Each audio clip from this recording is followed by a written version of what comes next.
When people enter the Indian Police Service, the IPS, they are starry-eyed and they have Singham-like idealism in mind. But as days roll by and they become part of the system, their idealism waxes and wanes. And the first sign of this is when the officer begins to think in terms of what his political boss wants rather than what the law demands. My first rendezvous with a politician was way back in August 2004. I was in my first independent charge as the police head of any district. I was posted in Dharwad district. I was just a month old in that post. The local court had issued a non-bailable warrant against the then Chief Minister of Madhya Pradesh. Executing non-bailable warrant meant arresting her. Eventually, this incident led her to resign from the post of Chief Minister. But for me, trust me, though this incident involved a person as high profile as the Chief Minister of a state, this has been the easiest to challenge till date. In India, we have a deep-rooted menace of VIP culture. The VIPs, particularly the politicians, are given special treatment of various kinds, one such being policemen given as gunmen to politicians. Now, in most of the situations, even when there is no real threat, gunmen are given as status symbols. And the more the gunmen, the higher the status it is perceived. And it's not an exaggeration at all that many a time most of these gunmen are used as boys to run errands. I was posted as the Deputy Commissioner of Police, Bengaluru City Armed Reserve, and my job was to supervise man management, personnel deployment, and therefore I took stock of the situation as to where my boys had been deployed. And to my utter shock, I found that a number of politicians, the public representatives, the MLAs, MPs, MLCs, and so on, had kept gunmen in excess of the authorized number they were supposed to keep. Now, I made a list. There were 82 politicians who had kept about 216 gunmen in excess of the number they were entitled. I started withdrawing them. The first resistance came from my own boss, who reprimanded me in front of my subordinate officers. Yet, undeterred, I completed the task. I withdrew till the last excess gunman came back to the unit. In the same stroke,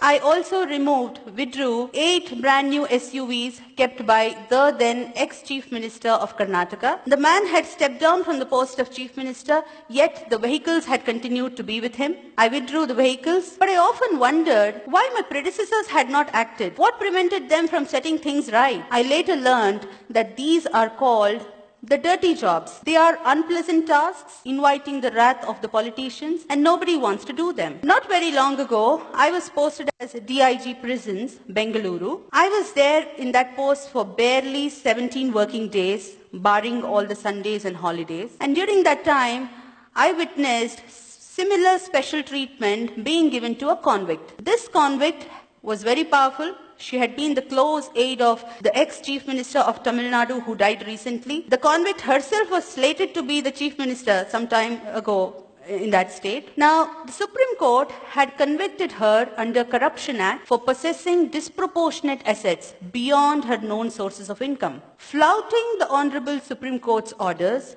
the jail officials had given special facilities to her as quid pro quo. So I reported this irregularity. And soon after this report, a number of people asked me, was your act a well thought out one or something done at the spur of the moment? Frankly speaking, I did not think of the consequences. There was no need to, because I was clear in my mind that I had acted in a manner most transparent and accountable, which every public servant is expected to. Now, after this report, I was slapped a defamation suit notice. So what is the take home? If you stir hornet's nest, be prepared for all kinds of oddities and notices. Now the law is very clear, rules are very clear. If a public representative is booked or named in the FIR as accused, be it the MLA or MLC or MP, he cannot claim it as his privilege. There can't be any privilege motion against the person who does it. Yet, unjustifiably, I was slapped the notice. I was made to appear before the privilege committee of the state legislature a number of times, and it dragged on for several years. And now, what is the take home? what is the lesson that the politician is driving home in this? He is trying to teach the lesson to a bureaucrat. If you take me head on, this is what is going to be meted out to you. He is creating a fear psychosis in the mind of not just that particular individual bureaucrat, but in the whole clan of bureaucrats. And if the bureaucrat gets scared and succumbs, the politician succeeds in his purpose. Trust me, not many officers are willing to face such notices, because for acts done in official capacity, these kind of notices create a lot of personal discomfiture. They take away personal time, energy, peace of mind, and of course money if you have to fight it out in the court of law, and therefore nobody wants to face them. But in my personal opinion, just like every occupation has its own occupational hazards, these notices, be it the privilege notice or the contempt notice or any other kind of notice, defamation notice, whichever, they are the occupational hazards which have to be faced boldly by the bureaucrat. Now,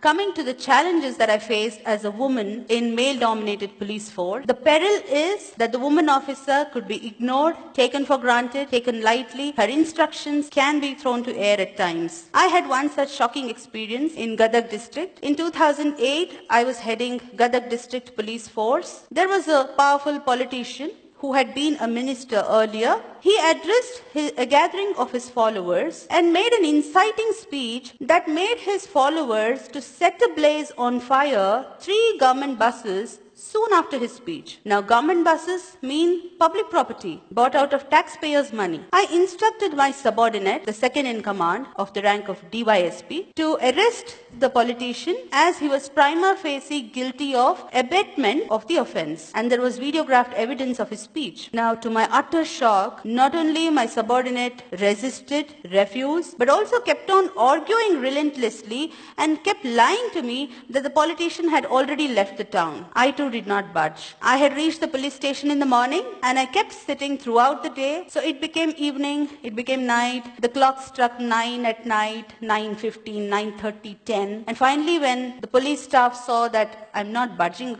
out, they somehow managed to get the politician to the police station. And then I instructed the station house officer of the police station to carry on the arrest procedures legally and to hand him over to the judicial custody, which was carried out. Now, upon the subordinate who had been lying to me, I took upon an inquiry and found that he was in constant touch with that politician over phone, though he had been lying to me that he was nowhere to be found. To this effect, I sent a report against the subordinate, the DSP, to the government as well as the Election Commission of India, because by that time election machinery was in place, and the government suspended him and he remained in suspension for more than a year. Now, challenges therefore are manifold, yet if the officer is willing to take risks, if the officer has nothing to hide, if he is clear in mind that he has acted lawfully and is fair, if he does not cling on to politicians for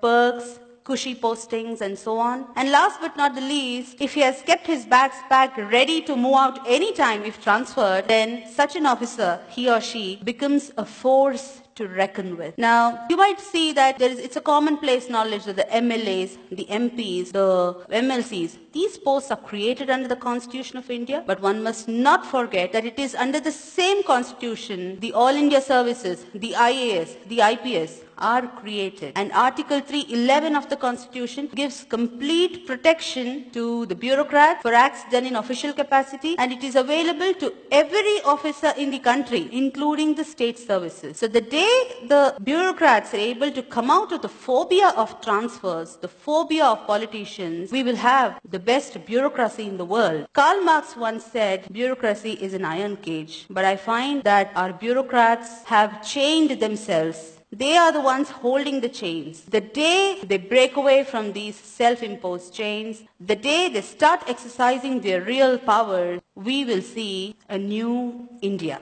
Thank you.